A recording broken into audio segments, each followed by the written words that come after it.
Hi, today I'm for the Infinix Note 12 2023 and I'll show you how to lock SIM card with SIM pin on this device.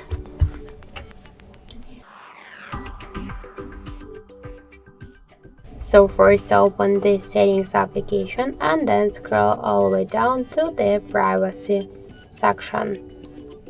Click to secure, not to the security, to privacy but to the security.